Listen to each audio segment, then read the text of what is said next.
Hey, we're ready. Look at that. It is Saturday, 17th of March. How's everybody doing? It is a gorgeous day outside. I get the door open, trying to keep the cat from getting in because he's got these little fleas on him, and I don't want them in the house. He's a good cat otherwise. I feed him outside. He's got it easy. And looks like it's going to be a quiet afternoon. Uh, People will start showing up in just a moment. Today we're going to talk about, well, advice to a new collector. There's Polly Nichols. It's good to see you. Cornwall Hunting and Currency, Cornwall and Currency Hunt. Did you change the name and add all that to the back of it? And let me know how you're doing on your channel. Geez, that's not right. What YouTube did with that. They ought to give you some kind of warning, I would think. Here's Big Belly Bass. There's a new name for us. Come on in, make yourself at home. Yeah, they know what time it is. Poke this up just a bit.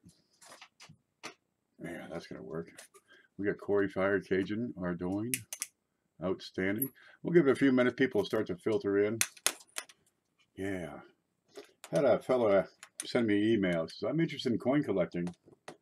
Right? Where do I start? That's a fair question. What should I collect? What's the best thing to collect? Well, now you're getting into some esoteric questions here. What is the best coin to collect? Is it the St. Gaudens $20 golds? That might shut down a lot of people if that's where you're going to start. You're talking $2,500 on those things, easy. There's a whole bunch of them. Maybe it's the early colonial dollars. Yeah, that'll set you back 10 million. When if you could put together a collection of those, it would be probably the best collection. There's been some nice ones out there for sure. We got Logan has joined us. Good to see you. Mantic Coins. Now, Mantic has a show right after this one. About an hour, maybe hour and a half break in between. You can get in there and carry on. Lots of yucking it up to do. Polly says, channel is still up and running. Just can't stream. That's just wrong. Well, you're probably just using up too much of their server space on their hard drives or some darn thing. It'll work itself out one way or another. One day there'll be another company that'll start up something to compete directly with YouTube. Yes, that stinks, Polly. New channel. Hey, it might work. Change everything over. Blockhead's here. Good to see you. Haven't seen your name before. We always get a few new names in each of these classes, each of these shows. And slowly it builds. It's like a collection. It's a hobby of accumulation, is what coin collection is. And well, the YouTube thing is also about accumulation. You accumulate an audience, in effect. Oh, we got a whole dozen people in here. There's Captain Picard, Chris Hurley, Lenny No. Yeah, this ought to work. Why not? I've been doing this for years, Coin collecting is one of those things that's going to stick with you. It's a hobby that's going to last you a lifetime. All sorts of hobbies out there and things that people do. It's their thing, right? Maybe it's fishing or hunting or sewing. My sister makes quilts.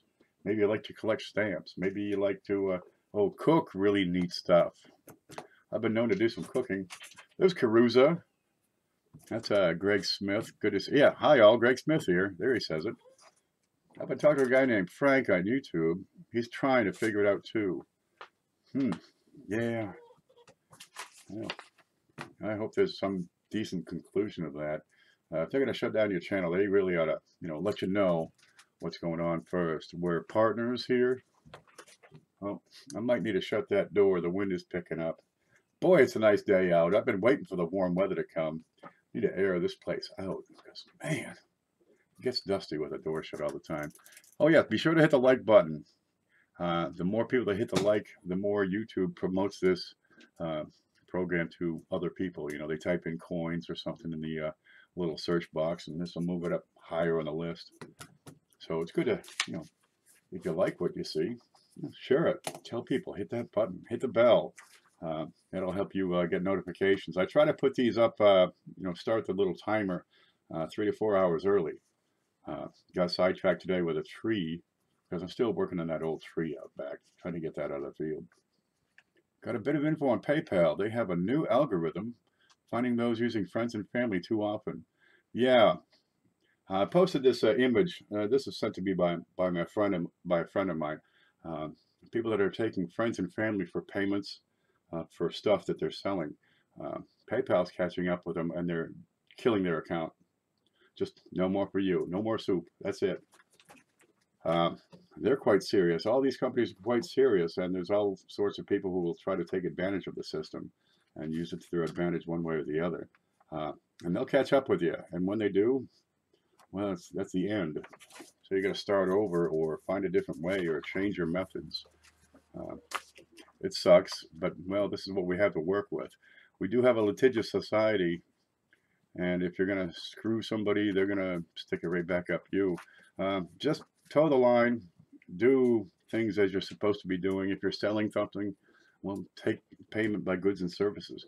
Facebook pays an option. They don't charge a fee no matter what. And if you're selling, you can get paid through there. There's Chef. Oh, we got 20 people. Let's get going.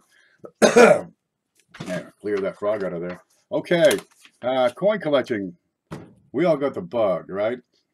That's what it is. You got a thing that people like to do, that you like to do, I like to do. My thing is going through, rolls and rolls of pennies, looking for stuff.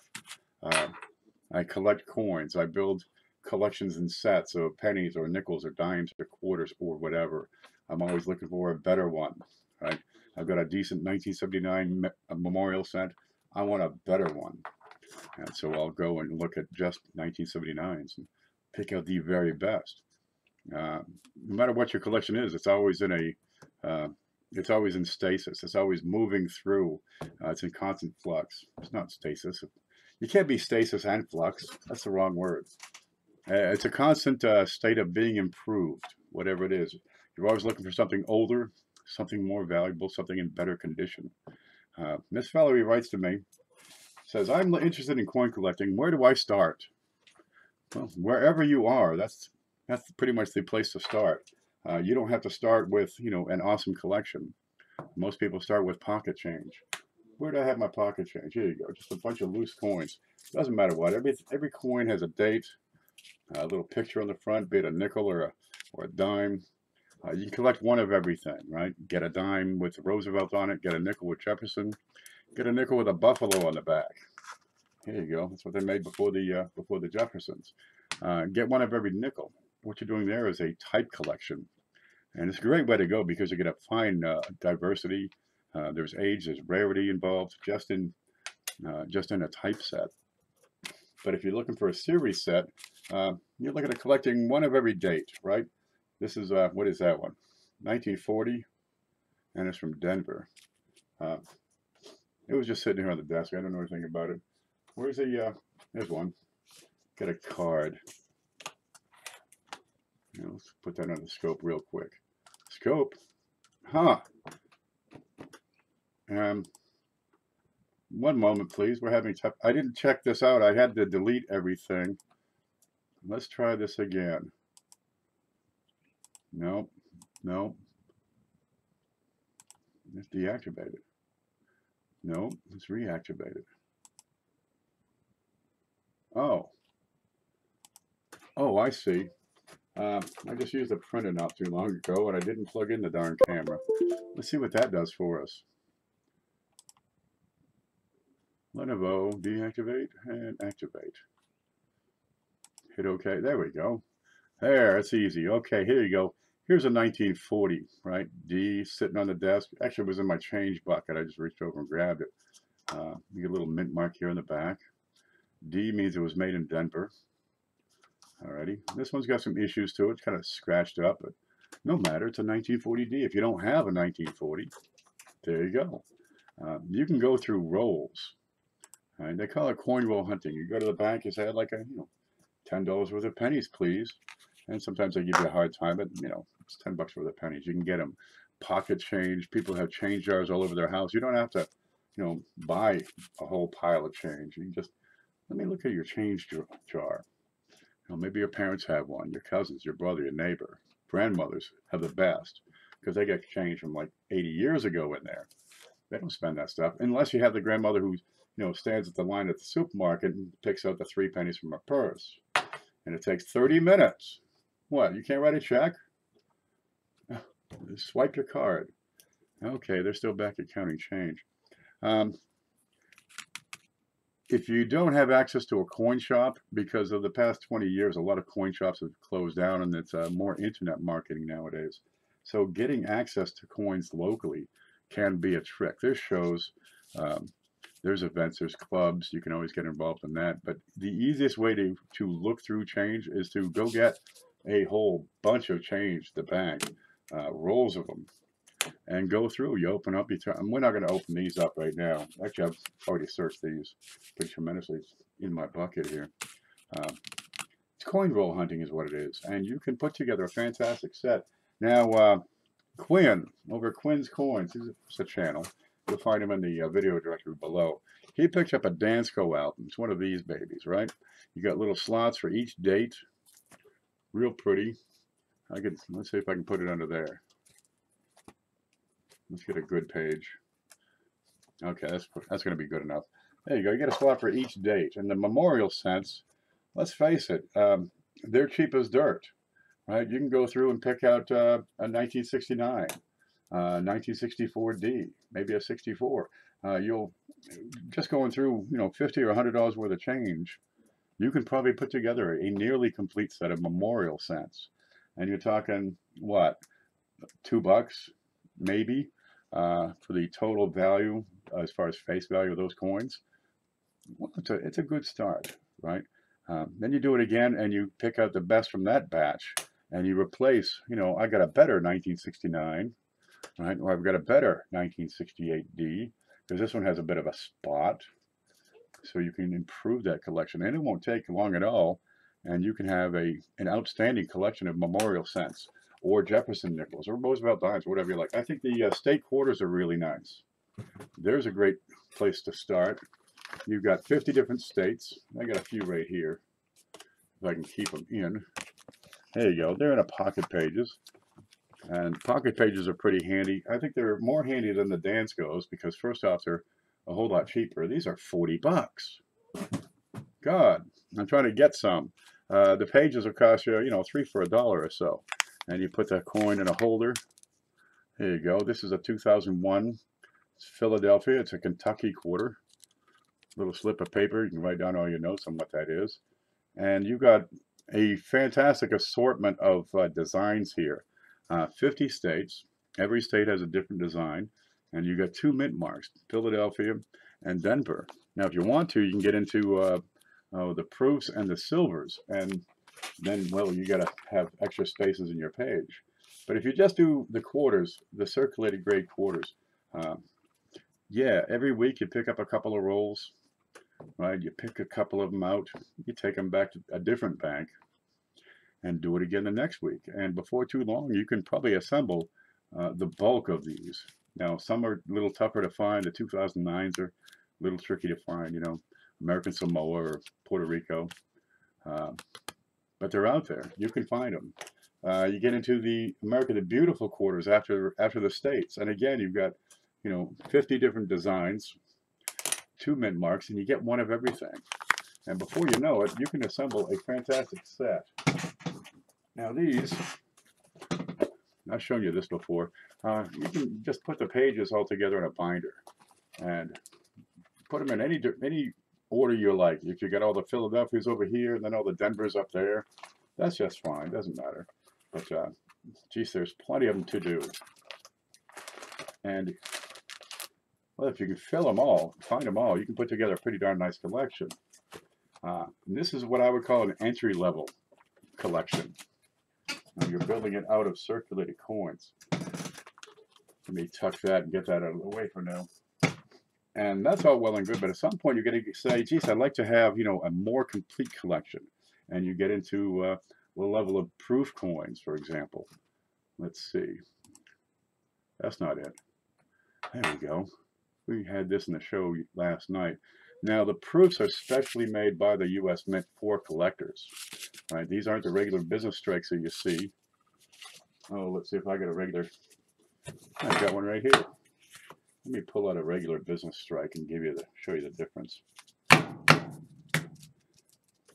If I can get these out. Yeah, there we go. Okay, we'll roll them all over. Let me put a shiner right there. Okay, see a difference in the way these are made. Okay, that's a decent one. It's fairly new. It's got a spot. It's been around the block once or twice. Um, but you're continually adding and improving your collection. So you'll get one eventually that doesn't have any spots. But if you want to get into the collector series, right, the U.S. Mint produces these. They're proofs. They're specially made. The planchets are polished. The dies are polished. They use extra pressure when they make these. Uh, Extra care in the handling of the darn things.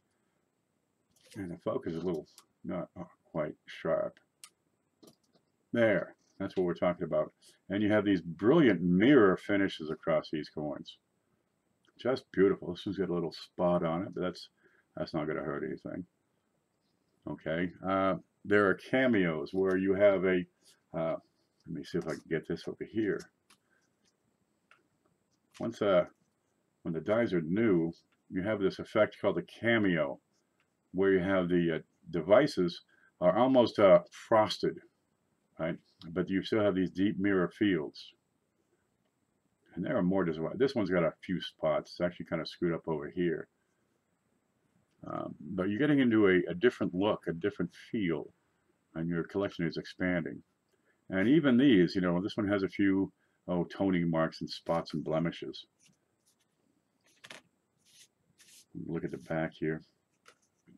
But again, you've got that same cameo effect. And on the earlier proof coins, getting that cameo is a trick, because the Mint hadn't got their methods figured out until about 1978, when every coin is cameo, just like this. This is 1971. It's a neat one. That's an Eisenhower dollar. You can't get these in circulation. Well, you probably could, but it's a very rare thing, right? So if you're going to buy coins, well, you're getting into another level. Let me get back to my notes here. So start where you are. Collect coins out of circulation to put together the best possible set you can. And at some point, you'll have either more memorials or dimes or the state quarters. You'll have all of them, and they'll be in pretty darn good shape, and you'll want to step out and branch out. So the proofs are the next logical extension. Proof versus SMS. SMS is another coin. There was a coin shortage in the early 60s. Well, the Mint had to come up with a way to make more coins. Geez, we got to have coins. So they ran all three mints full bore. They took out things like mint marks so they could focus more on production. And they didn't make the proof coins that year. They did make one. It's a special mint set is what they call it. It's a special finish. It's not as nice as these proofs, right, where it's just a brilliant shine, a mirror on the darn things. But they are quite splendid. Sometimes you do have a cameo effect. But that was in 65, 66, and 67. But all the years since have all had proof issues. And there's some years before. What's this one? This is probably a 58 with a piece of lint. There. You can blow those off. You want to keep them clean and shiny. They've been making these for, 150, 180 years. But it's only in the last 50 or so that the numbers really started to climb. You go back, 1850, you're looking at 300, 600, 500 proof made, right? 1964, what do you got? 4 or 5 million made? It's a bunch. 1958, they were making 1 million of them back then. I think it was 850,000 or so. Lincoln, where you going? Stop by to show support and like. Have a great day, everyone. Thanks, Lincoln, for stopping in. Now let's give him a little show of support right back, because he's going in for surgery. They're going to fix his flapper valve come Monday. He'll be better for it. So we wish him well on that. And here's for a speedy recovery for you. Here you go. I'm going to get right back into things. Okay, let's see. Yeah. Geez, we're halfway through already? All right. So what you're looking to do is build a collection, whatever you like, whatever you want to collect. You'll decide over time what's best for you, what's the best thing to collect. Pennies are very common because they're very affordable, right? You can put together just a massive collection of Lincolns, just from pocket change. Jeffersons, they go back to 1938. You're talking almost 80 years. You're talking exactly 80 years. And you can pull 1940s out of pocket change. It might look like this guy, right? But if you keep looking, you'll find one that's not screwed up. This will go back into circulation, this guy. And hopefully somebody will find it and say, hey, I can collect more. Let me get this off the desk, because I'm out of room, I tell you. Keeping up with this place is a trick. You want some flux, this desk is it. Let's catch up on chat for a moment. There we are. Okay. Yeah, like I was saying, Quinn, you want to check his out. He's filling an album just from coin roll hunting. And each show, you know, well, he does this periodically. He goes through a few rolls and picks out the best. And he's continually improving that collection. It can be done. There's all kinds of different ways to do it. You can use these inexpensive holders. You know, these are $4 a piece. This one's for Jefferson Nichols. It runs from 1938 to 1961. We can't see a thing. Hobby Lobby has these. You know, I have these. They're inexpensive. And you can put your coin in. If you like, you can press the back and pop the coin out and put in a better one. It's a great way to display it. The pocket pages are a good way to do it. It may be that spending money on these things is not what you're looking to do right off. So, oh, there it goes. There we go. You can take a coin and you can make your own holders, right?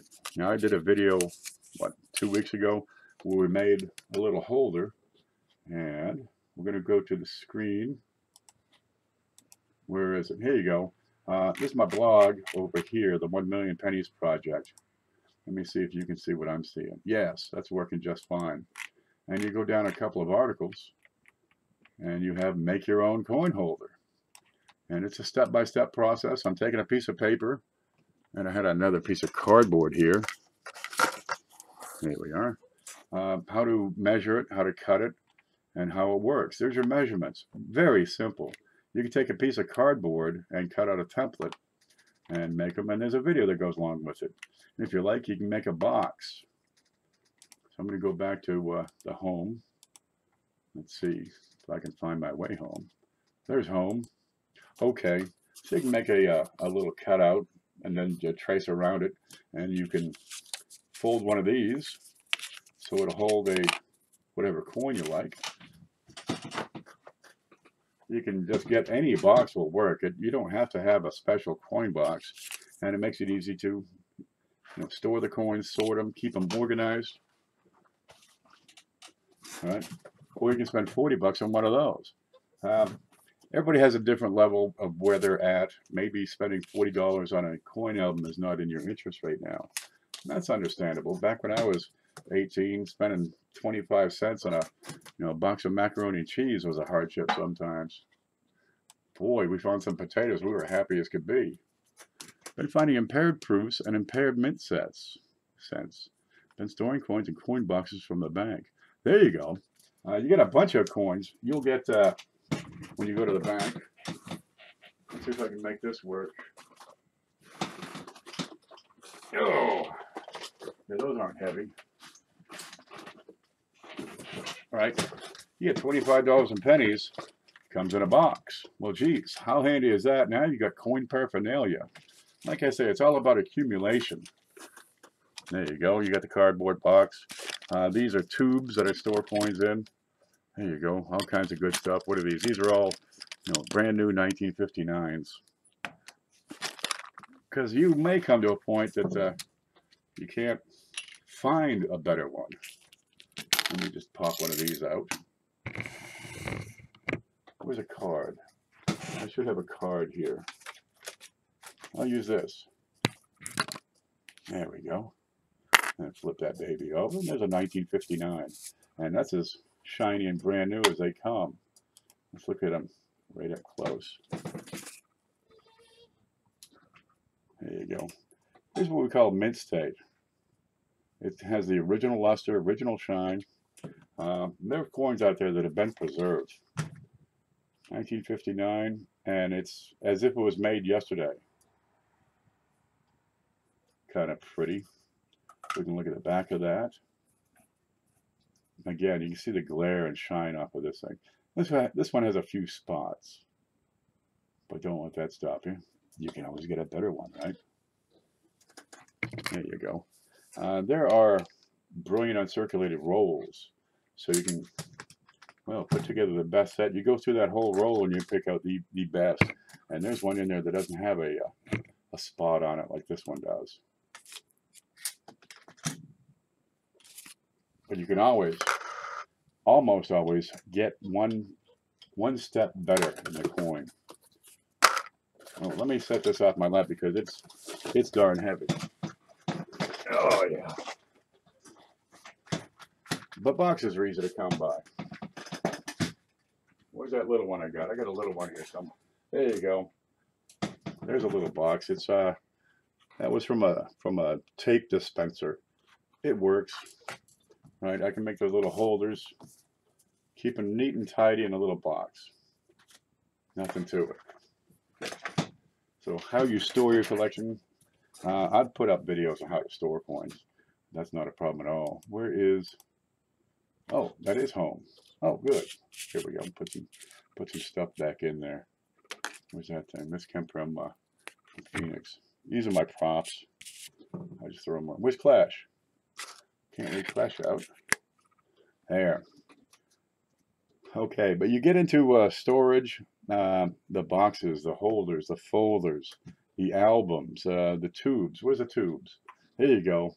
A tube. A lot of people use pill bottles. There's a lid to this too, but I don't know where that went. No matter. I'm sure I got a different one. Here's one for $50. All right. Different sizes. Comes with a lid. Just put your coins in there.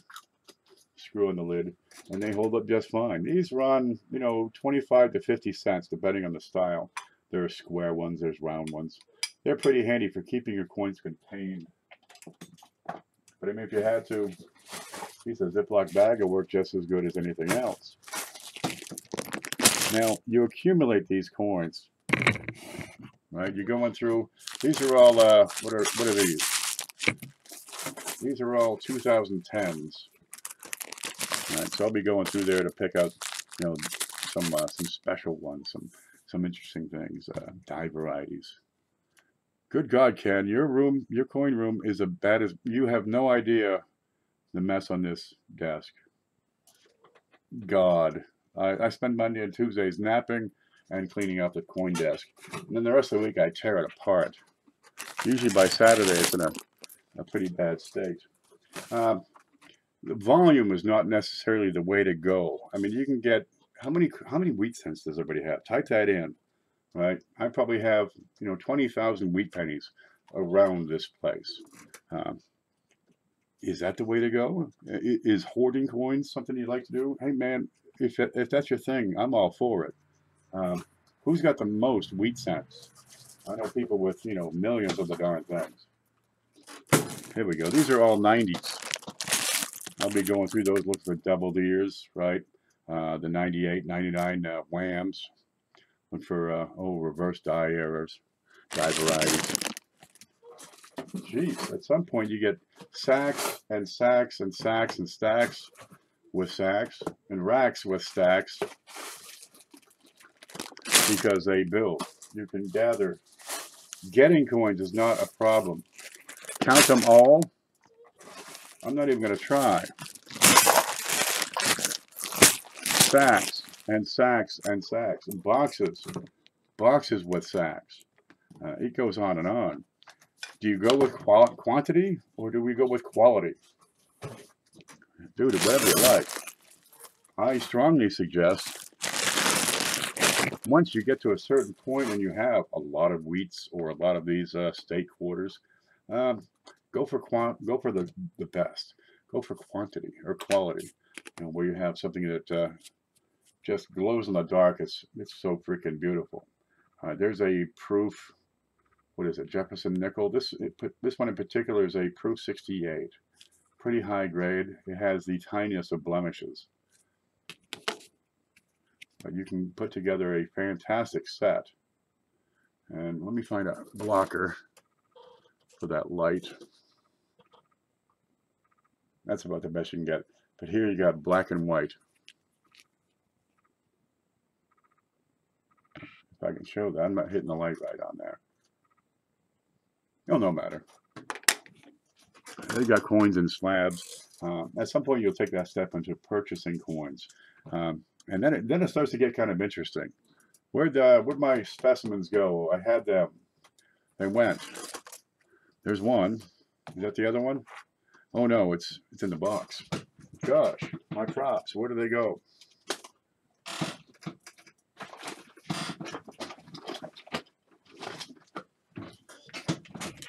I wonder how the desk gets so destroyed. Okay, let's look at two nickels side by side. Because at some point you're going to say, I need to buy a coin because I can't find a buffalo nickel in my pocket change for this particular date that I need. Say you go to a coin show or a coin shop, or you're looking online at somebody who sells coins, and they've got different coins to offer you.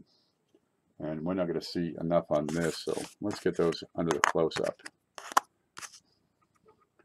Now you start to get picky. Well, you can get them both. There's nothing wrong with that. But do you need both when you already have piles of them? Okay, where are we? Here's one. That's a 1937 Buffalo nickel. And here's another 1937 Buffalo nickel. Now, here's what I'm talking about. You can go the path of picking out the better coin. And this is going to make a big difference over time, right? People buy hundreds and thousands of coins in their lifetime. Here's the backs of these. Okay, 1937 Buffalo. He's got some horn. Here's a 1937 Buffalo. Got some horn. Get picky, right? How do you collect coins? You collect the best darn one you could possibly find. And when you're shopping for coins, if you get picky, see a little scratch there below his beard? That one doesn't have a scratch. Okay, got one by his foot.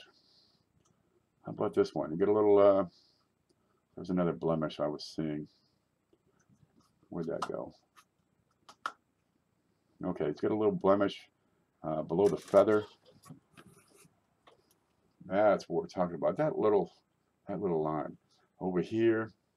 Okay, I don't have a little line, but I got a little pit right there. Okay, which one is better? You can get into the details. I'm going to use the horn as my marker. All right, I've got a pretty decent horn here, probably 3/4 of it. But over on this guy, that's a much better horn. I would say that the coin on the left is a better condition overall than the coin on the right. Just I've got better detail. Now, if these are the same price, which one are you going to take? Because this one, with a fuller horn, in the long run, is going to prove to be the better coin when you go to resell it or trade it or do something else with it. And this one just, it's a great little nickel, but it's quite cut the mustard. Yep, quality, not quantity. I mean, there's no problem with having, 5,000 Buffalo nickels. Geez, I got 20,000 wheat pennies. Good Lord. But if space is an issue, you can take one of those little binders that I showed you earlier with the pages, and you can fit hundreds of coins in those. You can fit several different series, perhaps one series in each binder, and now all you need is a single shelf will hold them all. Let's see if I can show that shelf.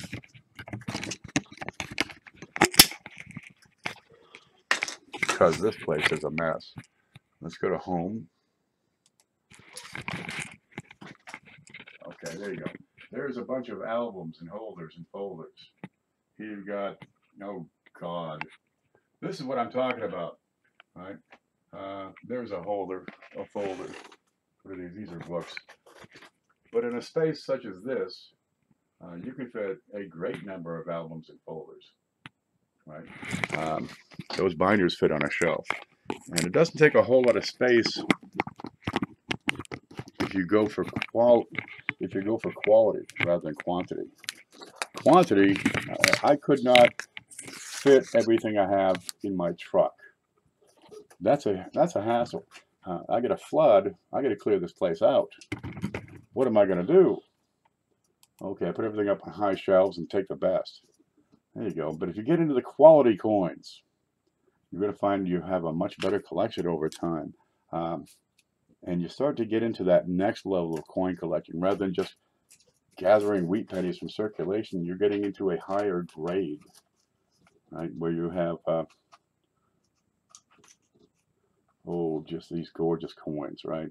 The proofs you get into, you know, high grade, very attractive, and the money, the big money, is going to be in these higher quality coins. If you want to resell your collection and you got a fantastic set, and they're all in just tip-top grade, where'd that 59 I had go? Let's replace that nickel. There you go. I mean, if you got your business strikes, and they all are like this, you know, 1909, and it's gorgeous, bright cherry red, no spots.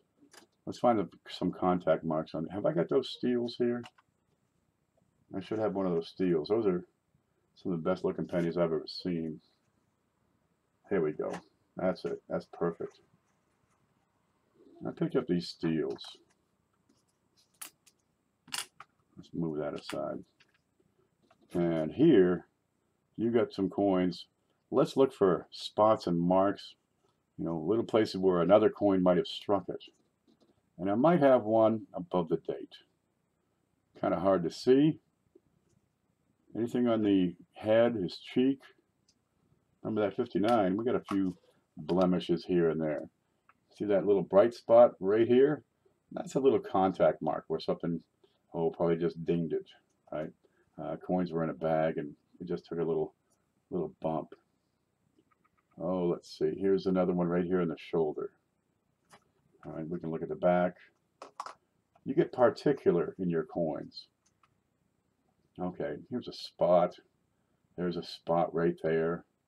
What is this over here? That's a little mark, I don't know what it is. A little contact mark perhaps where another coin bumped it. And then you have this coin.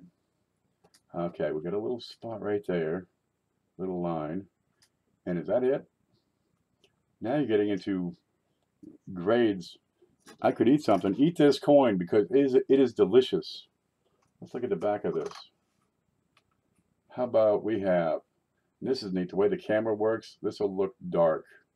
Let me tilt that just a hair. No, I don't know what that is. What is that? It's probably a piece of cat hair or something.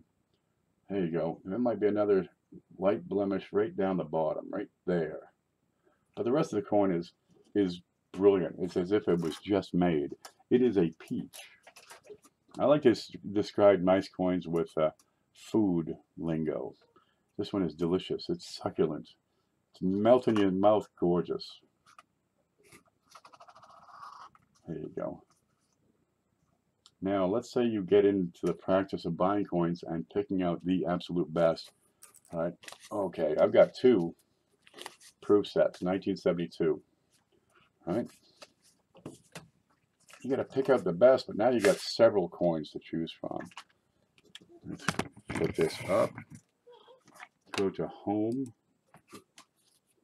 Focus. There it is. Here's another. I mean, they're identical, right? They're just, one's the same as the next. How do you choose which one's better? You've got to use your own judgment, of course. Now, I've seen lots of 72 proof sets, but one thing that's really interesting is the fact that before 1977, it's hard to get them with that cameo, which you see. Let me block that light. Give me this. Oh, there, it focused. I hate this camera. Okay, this Kennedy half, you have some cameo. It's black and white. And before 1977, they're hard to come by. They're going to be these brilliant shiners without that cameo effect. Here's that 1958, if I can get that flipped over easily. Scope, there it is. And the whole thing's brilliant, right? There's nothing wrong with this guy. It's a good looking coin, but it doesn't have the effect that you find on that $50. And let's see if we can get that light to show, because, geez, if you got a great cameo, you'll see it from 3 feet away. But you get picky. And this is a better set to purchase than the same set where they're all brilliant. Right? This is a pretty good cameo, but this one is better. Let's see if we can put those side by side and have a look. Which one would you say is the stronger black and white cameo? This is cameo, but this one down here on the bottom, that's a deep. And that is a great set. Now apply these sorts of things to every aspect of your life. When you're looking at a car, well, there's two cars to look at. Which one's better? The same price. Which one is better? Which one's going to be more dependable? Identify what you're searching for and make your selection based on that. If you're buying through sets and cameo is what you're seeking, then well, just shop for those. You don't have to go for plain cameo. You can go all the way and find the deeps, and they're out there. And these sets are the same price. Well, I figured, why choose? I'll take them both. So I got a whole bunch of these sets, which is great. You're going to find in the long run, this one is going to draw the biggest premium when I go to resell it. The dime doesn't have much. The penny has a little. The nickel, a little. But that $50, this is the big coin in the set. And that's going to draw a premium when I go to resell it. I want to concentrate on 2, 3, and half dimes. Man, there's all kinds of stuff. Like I was saying, the guy says, "What's the best coin to collect?" And you don't know until you get there. Me, I like the copper coins, half cents, 2 cents, 1 cent, the big ones, the little ones. I do pretty well at $50 as well. But everybody will find what their favorite is. Maybe it's a buffalo nickel. They're good-looking coins. Right? You can get them, you can pick them out. Over time, you'll develop the skills to grade them on site. Oh, this is very fine. You're looking at his horn, you're looking at the braids. You'll pick up the skills specific to the coin you want to collect. And you're always developing your skills and improving your style. But when you get pretty good at it, you're going to start to see that these skills you're picking up extend beyond the hobby into the rest of your life. You pick out the better car. Geez, all of a sudden now you got a car that's going to hold up. It's going to be dependable for a couple of years. Maybe you're looking at a house. Geez, this house is nice, but that one's a little bit nicer. It's got an extra room. It's got a garage. Maybe the yard is not so big. What do you want? You want the inside or the outside? So you're applying you're applying these skills to all aspects of your life. Hidden says, Professor Peavy, do you need a circle inside O, 1809 half cent? Oh, do I have one for sale? Right now I don't. Let me think what I have for half cents. I've only got a few. Yeah, that's a great one to have. I've had the 1809 with the inverted 9. I think I've had 2 of those come through in the past few months. Yeah, they're nice. Those are great coins. You'll decide what coin is best for you. Those old half cents, oh, they're glorious. I got one right here. Let me get this out of the way. I've got a neat. Where the heck that go? I never clean my desk, so everything I need is right here. Okay, here you go. Oh, good. I got another card. Here's a neat old one. Where that dime went? Let me dig around here. Well, I think that maybe I sold it. I don't know. What's this? There it is. Oh, good. Okay, you get into these older coins. USB, here's one. That's a half dime. That's 5 cents. 1853. And as you get into these, you got a surviving population on this particular date with the 53, and it's actually an O. There you go. Has an O mid-mark. Made in New Orleans. This has a surviving population of about 400 specimens. 400. And these are surprisingly affordable. This one in this grade is about $35. Great little coin. But you can be particular. If you want to hunt one down and put together a set of just half dimes, they're out there, but there aren't very many complete sets of half dimes. Right? You got great shape on this. Here's the big sister to that one. This is an 1891 dime, and it is absolutely gorgeous. Right? You can be picky with this. Check out the detail on those leaves. I love this coin. I might not sell this one. What are you looking for? It's out there. If you like the silver, these little pieces of silver are so cute. It's like a coin, only smaller. But be particular. Be as particular as possible. Maybe you have two of these on a table at a coin show. One of them has a complete liberty. Okay, this one is a little bit weak on liberty. And put that in your collection rather than the weaker one. Since 1904 or so. When did New Orleans go down? Hey, around 1904. I grab in when I can. That's good. Do you want any New Orleans mint coin? Oh, do I have any? I've got, well, at least this one right now. There we go. That's a neat one. It's $35. And it's a half dime. Now this one has a little blemish right below the left stem. But I don't think it's a killer on this one. Right in here. I try to pick out the worst parts of the coin so you can make a better decision. Right in there. Now you can pick these up, I mean, for 15 bucks. It's just going to be a profile. You're not going to have any definition or detail in there. But you can pick them up for 15 bucks, 20 bucks. All right, something like this dime, this glorious thing. You can get better ones, but they're going to be pricey. This one is 75 bucks. Okay, 1891. Was there a mint mark on that? I don't think so. There you go. Should be below the wreath. This one does not have it. There you go. But how much do you want to spend? Spending is a consideration. Are you going to, go for, geez, I could have these two coins, right? Or that one coin, but it's a really nice one. Opt for the really nice one. It's kind of nice to have a full set, a complete set. But if you don't give up your standards and stick to the best, you'll be a whole lot happier. Really, we could talk about the standards. And I recommend at least VF, right? VF, you've got probably the best coin for the price. Because at XF, once you hit extremely fine condition, the prices spike on just about every coin in every series.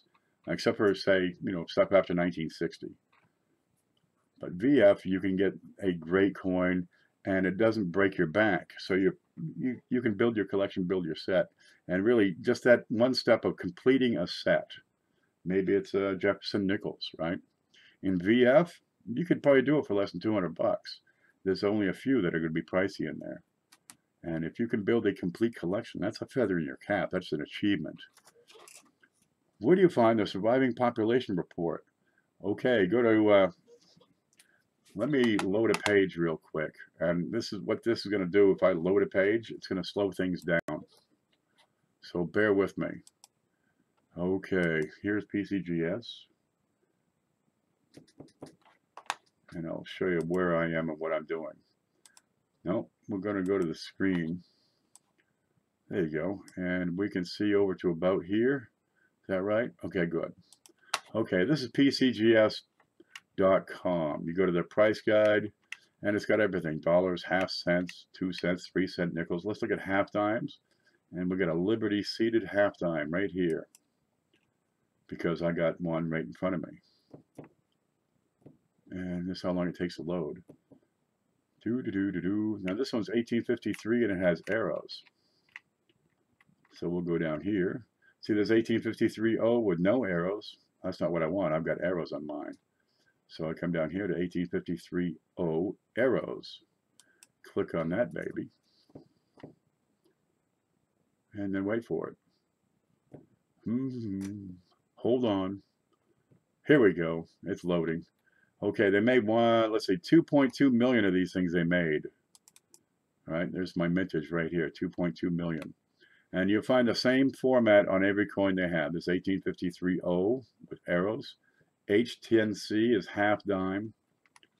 Okay, then you have their price reports and all that, auction records. We can go back over here. They're saying the coin that I have here is good for 50 bucks. Their prices are kind of high. Okay, then we scroll down a little bit, and you have this section here. It's survival estimate. In all grades, 400. That's where I get these estimates. PC Just has been around for 30 years.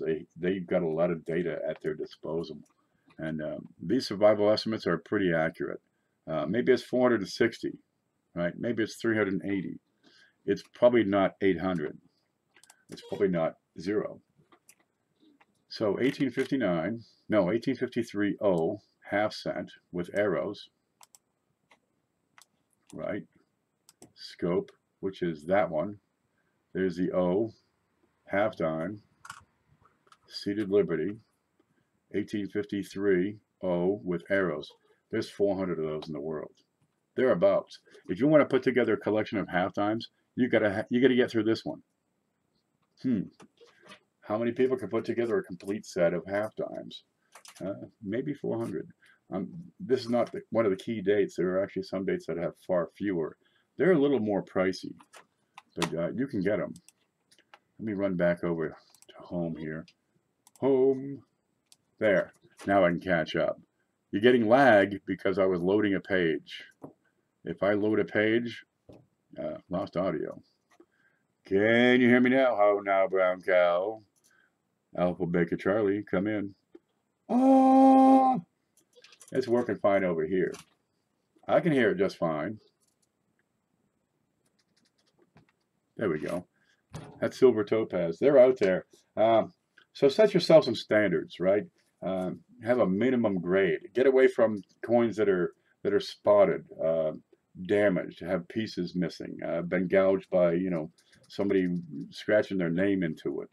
Stay away from clean coins. Get a minimum grade of VF, right? You set these standards, and it's going to cost you money. Let's say you want to put together a nice set of Lincolns in VF. Good Lord, that's going to be $2,000. You can get, some of these are pretty darn expensive. 1909 SVDB and VF, you're talking the best part of, $800 to $1,000. You can get them cheaper, but geez, do you break that standard and you put together this wonderful set, and it's time to finish it with that last one, and you get one that's about good with a hole in it. Well, you do have a complete set, but it's not quite there. No, that's up to you to decide. You're 5 by 5, outstanding. But when you get these standards, the standards of quality, where do we go? There we go. We have you go for the deep cameo versus the regular cameo, right? Where you go for the better condition, right? Say this one versus something like that. I mean, there's nothing wrong with this. It's a great looking coin. It's got a little spot on it here and there. Whereas this one over here is delicious.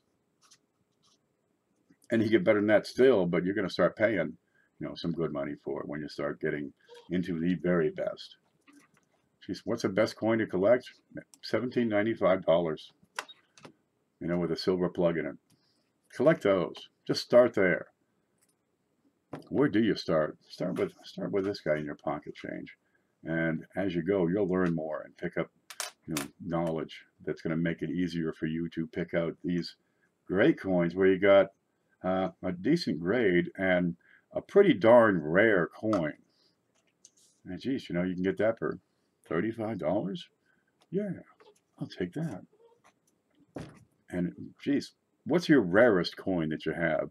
1909 SVDB, you got 60,000 survivors on those. 60,000. On this one, you got 400. Really, do you think the price on this halftime should be a little higher than that? Buy the tough ones first. The cheap ones will always be cheap. That's right. Those cheap ones, get them gorgeous. This one, you're looking at, an $8 bill will buy this. You can get better ones, but they're going to start costing you, $20, $30. You get them in these slabs, they're going to be $30, $40, $50. But they'll be nice. That 53 is VF. I'd have to look at it, and I'm not going to stop the show right now. But it's pretty darn decent. Let's have a look at her. You got face and hair details. You got most of Liberty on there. Here we go. It does have a little blemish on the back. And I'd have to check my notes and see what I have recorded on that. I don't have that directly in front of me. I'm using this as an example of rarity for today's show. Yep, buy the highest grade that you can afford. Hidden says, and Hidden's right. You can have I mean, a pile. You can have a sack of 1943 that are rusty, and it'll cost you as much as this coin. But this one, when it's time to sell, you're going to sell this one fast. That sack of rusties over there, it's going to sit right there because they're not going to move. Get the coins that people want, and that's the gorgeous ones. Define afford. That's when you have money left over after spending, groceries and light bill and car insurance and gas in the truck and lawn mower parts, to mow the backyard and getting your hair cut and, making sure the baby has a pair of shoes. And then at the end of the day, you've got $3 to spend. Spend them wisely. Put them towards a $3 coin rather than 10, 30-cent coins. Discretionary income, because all income is disposable, but use your discretion when you part with your hard-earned money. You work all week and you got $20 left at the end of the week. Well, that's like 50 cents an hour. The rest is paying your bills, and you're left with 20 bucks. Have something to show for it. You're going to be left with $20 after working all week at a job you can't stand, doing something you don't like in a place, people that you don't want to be around. Spend it on superior quality. Right? This one's good. This one's better.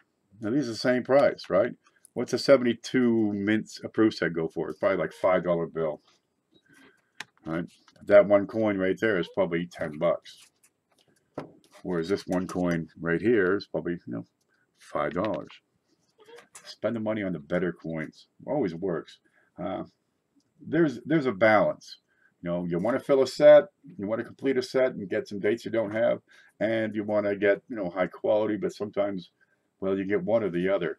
And everything you want is not necessarily on sale at the same time.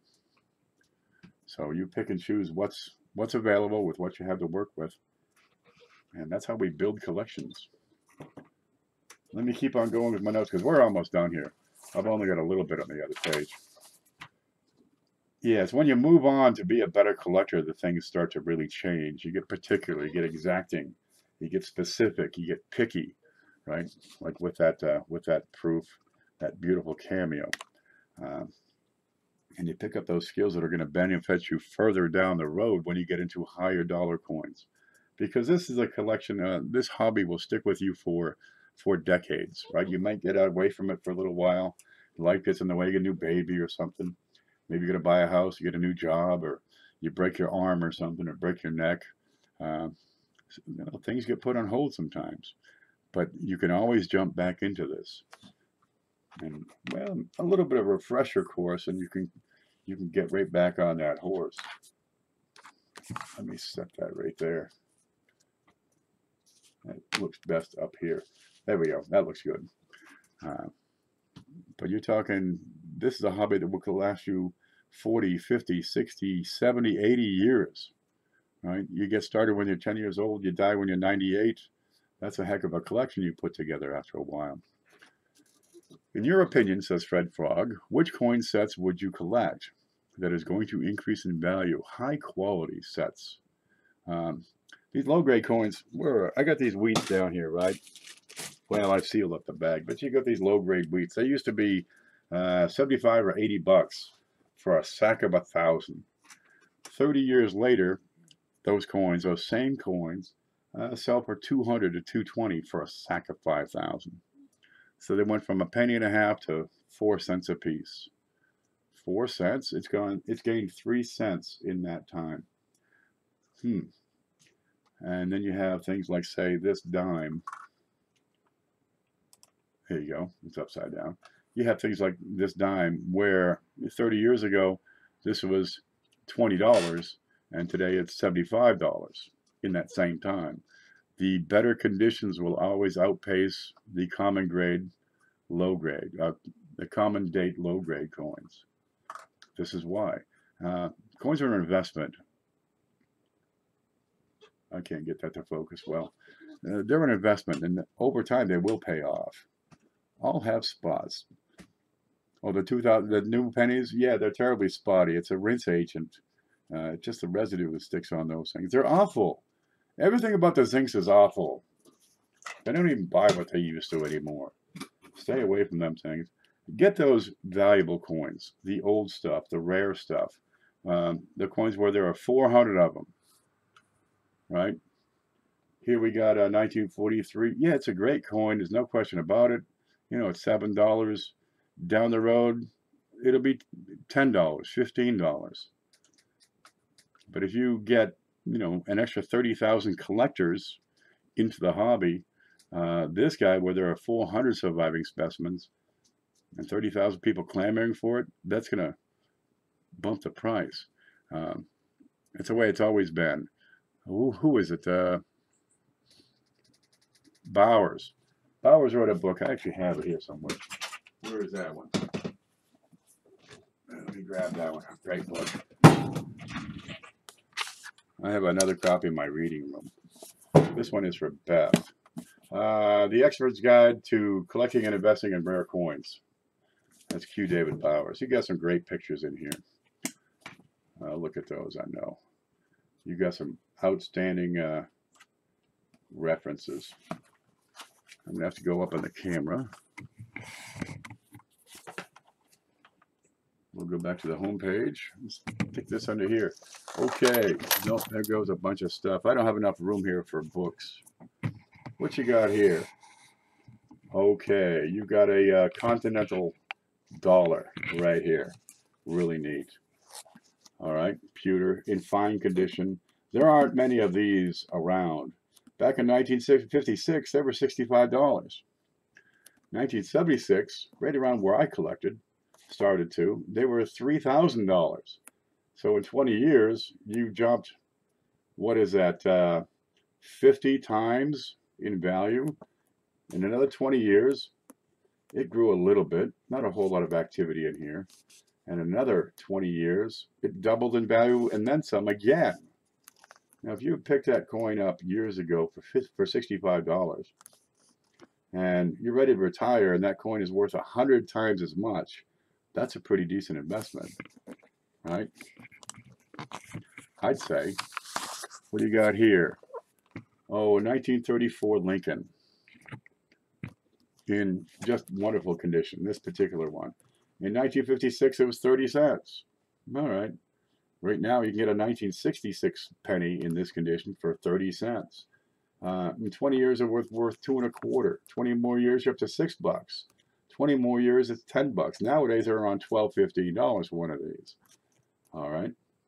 Yeah, it had a pretty good growth, but, well, they're a lot more common.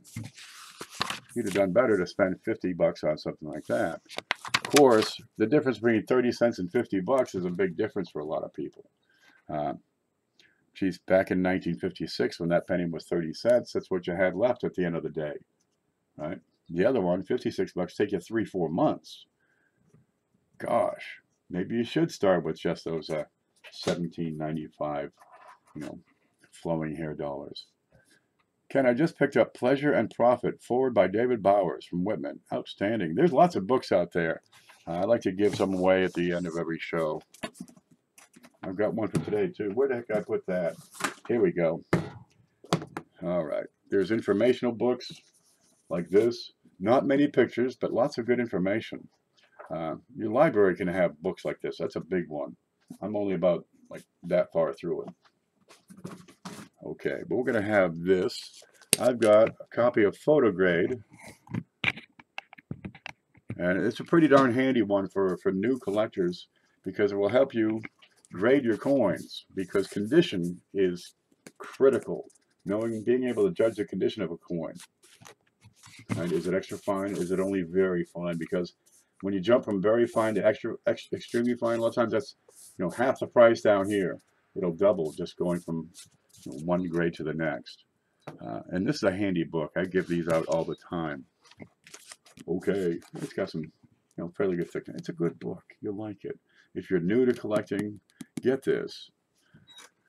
Yeah, they're great for coin shows. You can carry it with you. A lot of times you get those cell phones. Some places don't want them. Sometimes the battery runs out. The batteries never run out on the book. Never, ever. Never had it happen. You don't have to charge it in. You don't have to charge it up. You can try, but it's kind of a dangerous thing. Me too, going to make a set and sell of die chip and E. It's a typo thing. You can make your own graded set, right? You know, this coin that you have, you can go through the book and say, oh, this is, you know, extremely fine, and set that aside. And you get another dime and you say, ah, this one is very fine. So now you have all your coins lined up and you can compare, you know, directly. This is very fine, that's extremely fine. You get another one, it's AU, uncirculated mint state, the whole bit, and build your own reference set that way. Polly says the newer nickels are total garbage. Do you find the edges are kind of sharp? They don't have the same, you know, flatter rim, and they're not beveled the same. They scrape you. They scrape your fingers. Let me see if we can get a look at this guy. Just to bevel the darn things. Where are you? There we go. There's a nickel. You know, the way they do the edges on these things has changed. Let's see if we can hold that up. That's a little tight. But the way they bevel the edges, they're sharper now. They hurt. Yeah, maybe they're scratching each other too much. Okay, what we're going to do, we're going to take a coin here. I happen to have one right in my hand. I'm going to check it. Yep, that's the same coin. And what we're going to do is guess the date. And the winner, I'm going to send them this here book. You don't get the dimes. That's going to pay for the postage. Okay. Here it is. And as soon as you can see it, you can take a guess. This is a series with a lot of them, so you can just, you know, guess as many times as you like. The computer will shut you off eventually. Where are you here? Scope? That's not it. Alrighty. Let's zoom up. And just guess the date. First one to get it right wins. Pretty darn simple. There's a buffalo nickel. Got no mint mark on there, but you can get a little hint as to the date is looking at that flat mound instead of the dirt mound from type 1s.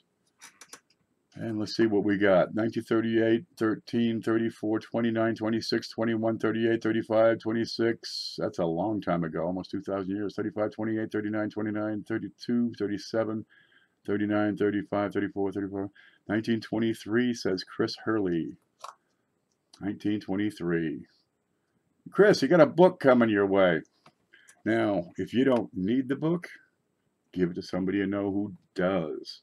This is ideal for new collectors, for young people, for people just getting started. Let's go to Chris Hurley. Chris Hurley. Now, Chris, what I need you to do is get a hold of me at this email address, if you would. Yeah, it's a free book. It's handy. It's good shape. There's nothing wrong with it. You know, it's like a, what is it? What do these things go for? Like 12 bucks nowadays? Yeah, $12.95 normally brand new. There you go. It's in great shape. Just as good as the real thing. Keep it, use it, get used to it. You'll be able to develop, you know, the skills to look at your coin and grade it by eye without using it as a reference. And once you get to that point, just pass that along to somebody else. It's a beauty about the books. You can collect those too. And that's what we've got for today, folks. It's 4:11. We've got about an hour and a little bit of change. And just talking about coins. How you collect and what you collect, it's up to you. Over time, you'll change the way you collect. Right? A lot of times people start early. They start with, you know, just getting as many wheat pennies as possible. And over time, geez, I got 13 1956D. I've got 24 1957Ds. And start to get into, I want to get, you know, the full set because I've got most of them, but I've only got the ones that go up here in the front of the book. I want to get these back here in the book. And you get into, okay, now you start trading your extras because you get a whole bunch of 1956Ds. You trade the extra ones for what you don't have. And, well, you run out of people to trade with, so you start buying them, maybe at a show or online or from Ken. And you build your set that way. But eventually you get to the point where the only way to get a better coin is to purchase it. And then you get picky. And it's a progress. It's a progression. We all go through it. Geez, I used to keep them in an old jewelry box that was all ratted up and tore up and had a hole in it. Right? And then I got into the little cardboard holders. And they worked for many, many years. Now I got away from those. Now I just use the plastic, the two-side, the double pocket flips, because they serve my purpose. I still have quite a number of folders with all kinds of pennies in them.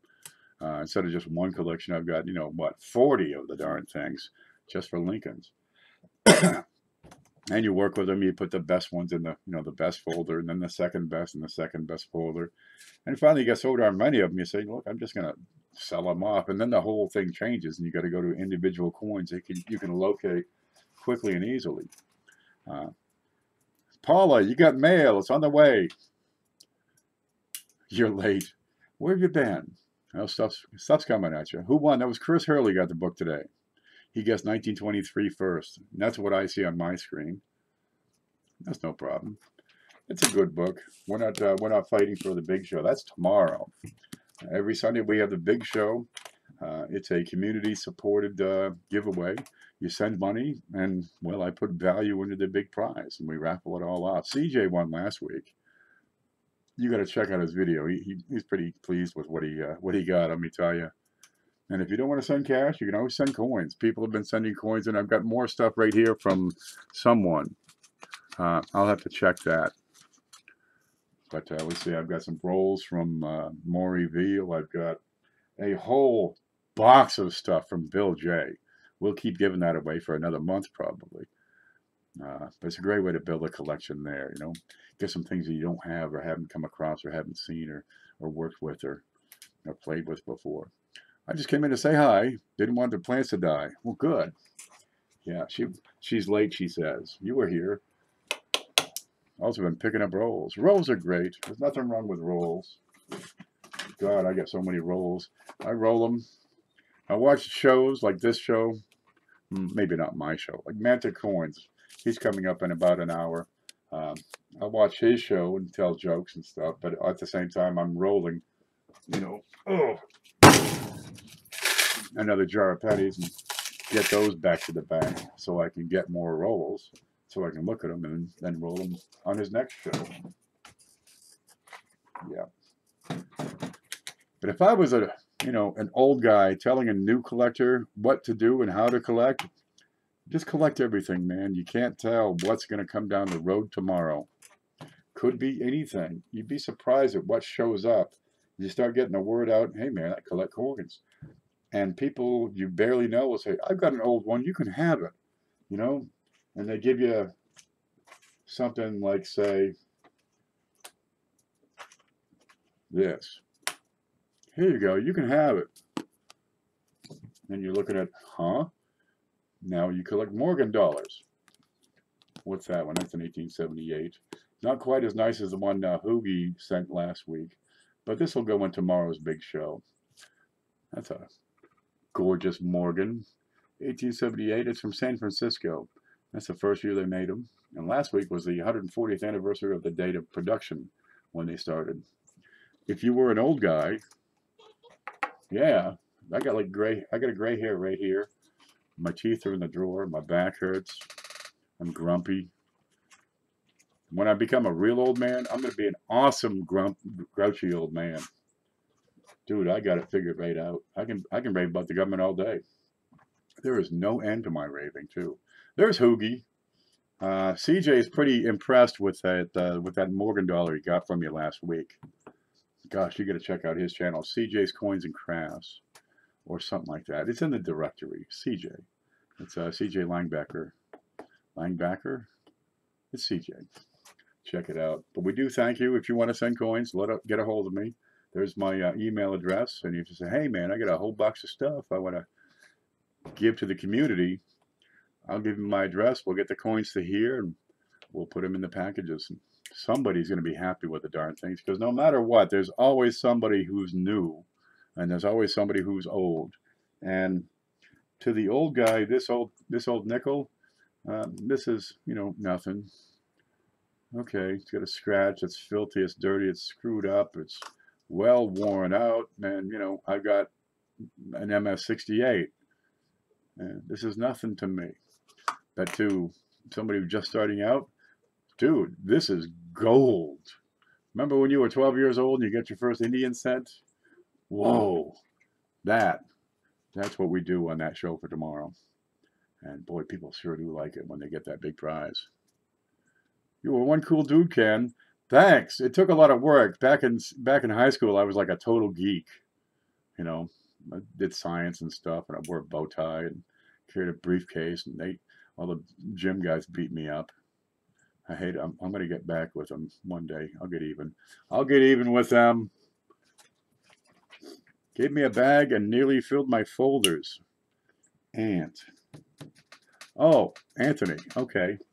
Yeah, that was, I don't know when that was. Oh, did you pick up that bag of the 20s and 30s and the stuff? It was just, a lot of calls, but they were, better date calls. How do you feel about Canadian coins? I love Canadian coins. I grew up in Maine, and, well, every other coin you get is Canadian. Canadian coins are terribly underlooked, undervalued, undercollected. What's this? Here we go. Here's a Canadian penny, right? Great detail. They're consistent. They're solid. They do pick up a fantastic tone, these coppers in particular, over time. What is this? 1906 King Edward VII. That's Victoria's son. Old Vicky. Where do we go? Oh yeah, they got a different alignment. They're reverse and obverse both point up. In the United States coins, they're in different directions. This is a 1906.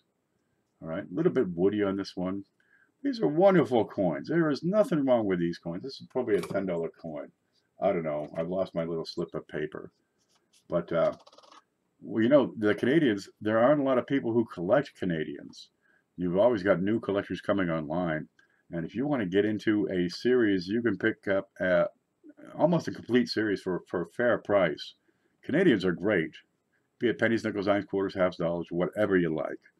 The quarters are great. The nickels, back in the day, they get real small. Bill J has some here. This Bill J's box? Nope, that's Bill J's box. Bill J sent a bunch of stuff. Look, we got some silver quarters we got to give away. Well, I'm putting these in the big show. We got, now the penny. There we go. You got Canadian nickels. Check this out. Here's a Canadian nickel, 5 cents. Neat thing is, these are silver. It's what you call a fish scale. There's Edward again. Same design as on the penny, except he's, on the nickel. That's a penny, and that's a nickel. And these circulated about the same time. What are you talking here? 1905 and 1906. Yeah, same time. So there's 6 cents Canadian. Check out how thick these are. There's nothing here. It's like a picture. It's like a photograph of a nickel. Okay, and they're justified in this because here's a half dime US right beside it. Let me turn that sideways. Here's a half dime, and here's a Canadian nickel. Well, they're both 5 cents, and they're both silver. After a while, they changed from the silver, and they went to the big fat nickels. What do you got here? Is this one? I don't know what this one is. Dude, I have not been through this box. Here's a Canadian one's got Vicky on there. She's pretty worn out. No question about that. And here's her G.I. Gratia. What you got here? One. No, it's not Canadian. It's British. That's a shilling. I have no idea what that means. I don't know. Is it a quarter? A nickel? How many farthings per shilling? Here's one. It's just about wore out. 18 something. I'm going to guess 1871. And what do we got here? Oh, this is a Newfoundland, and that's about a $50 size. And these Canadian coins are just, they're underlooked. They're underappreciated. You can get them for cheap. I don't know what this is. Republic of Austria. I mean, there's world coins. U.S. coins are the most collected. Lincoln cents are more collected than any other coin in the world. Right? A lot of British 1 cents and farthings are pretty popular. Typically, the small denominations are more popular to collect because, well, it's what people can afford. What's in here? He's got a, oh, look, he's got another one. He's got a Barber half in that box from 1909. Here's another, what's that one? Canada. She's pretty worn and tired, but have you got one? It's a Soviet Austrian shilling. See, I don't know what my shillings are. When did the Soviets walk into Austria? That must have been World War II. There a date on that? I don't know. What's that say? Wells. It was made in Wells. It's 10 something, 1958. Shilling. Austria. Yeah, I could see that be on the behind the Iron Curtain there. I don't know a thing about that. Is it silver? Maybe. Got a good ring to it. How about this one? Yep, that's silver. Can you hear it? That's an old Barber. And there's a Canadian nickel from 05, and there's one from the 1800s. If you can get the date, well, you're better than me. I'll do that for the guess the date, and just nobody gets it. I keep it all. That'll work. A lot of Canadian community members. I'm in there. They are a great source of Canadian coinage. They're out there. You can get them. You name it. They're different from American coins. Their sizes, metals are a little bit different. They don't change the design on the same schedule as American coins because we go for 25 or 50 years and switch. They do it whenever somebody dies. Got to hit the bank at Walmart before they close. Well, good luck, Polly. Get some stuff. Get plenty of stuff, and see if they got more. But if you're going to collect, there's no such thing as doing it right or doing it wrong. Right? There's no set starting spot. You start wherever you are. There's no such thing as what's best to collect. Collect whatever you like. Maybe you like these Morgans. Right? Maybe you like those Buffalo nickels. Maybe you like those Canadians. How about some Ikes? There you go. Maybe, oh, nobody collects Roosevelt dimes. What's this one here? What's this one? Screen? Oh, that's that 2-center. Maybe you like these old 2-centers. Maybe you just like Woodies. Because this one, you'll love this one. That's got some really sweet, fine grain on that one. Just collect coins with character. There's volume over quality. Volume has its place, but you get to a point where you've got so much volume. I mean, just piles and stacks. You just have to give up on that. The volume typically is low value. If you want to clean up your place, get rid of the low value stuff, sell it off, and get 1 really nice coin or 5 really nice coins, because you're going to appreciate those truly fantastic pieces. Like this 2-center in 1869 in VF, or this. What else we got here? What is this? I don't know what this is. It's a Walking Liberty half from 1923. Geez, that's pushing very good, but that's a little light. That's probably good. Get a little ring ding.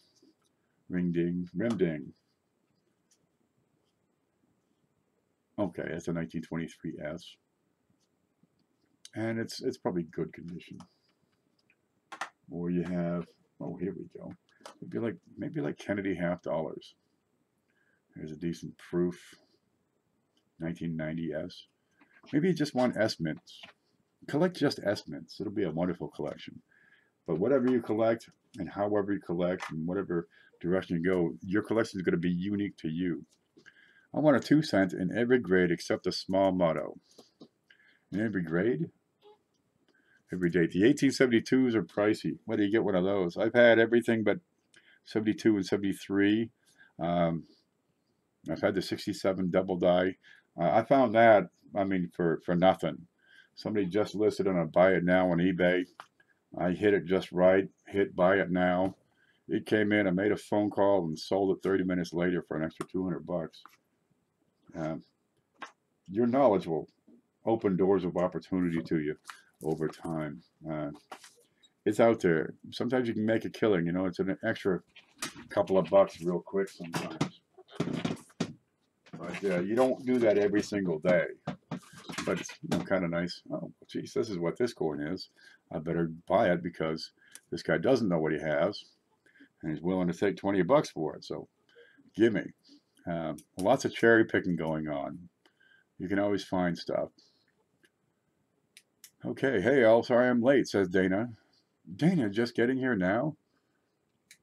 Yeah, but Canadians, there's nothing wrong with Canadians. They're not poison. They're not awful. You know, they carry value, and really, I think for their mintage, they're terrifically undervalued.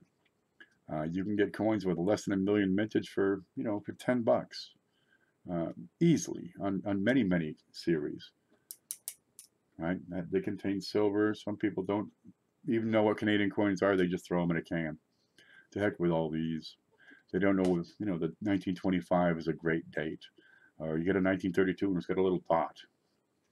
Yeah, you pick that one up for $2 if it's for sale. Right? But, geez, Mexican currency, Austrian, French. What do you like? German, British, Indian currency is kind of interesting. Maybe these old Chinese coins with a square in the middle. Lots of things to go. You can go down any path you like, really. Look, the next path I'm going to go down is the one that leads to the bathroom. We've been an hour and a half, so I'm going to take off real quick here. Congratulations to Chris Hurley, who got the book today. There it is. And tune in tomorrow for the big show, and you can start donating to that anytime you like. Actually, I have a couple of people already have started, so we're off to a good start for tomorrow for sure. And stay tuned. We got Manta coins coming up in about an hour. And if he's in here, he'll put his link up, I'm sure. And we'll go from there. Guys, I want to thank you for coming in. Remember, there's nothing you can't do. And as soon as you believe that, it becomes true. And I'll let you think about that for the week. And we'll do it again next Saturday, 3 o'clock. Take it easy, guys.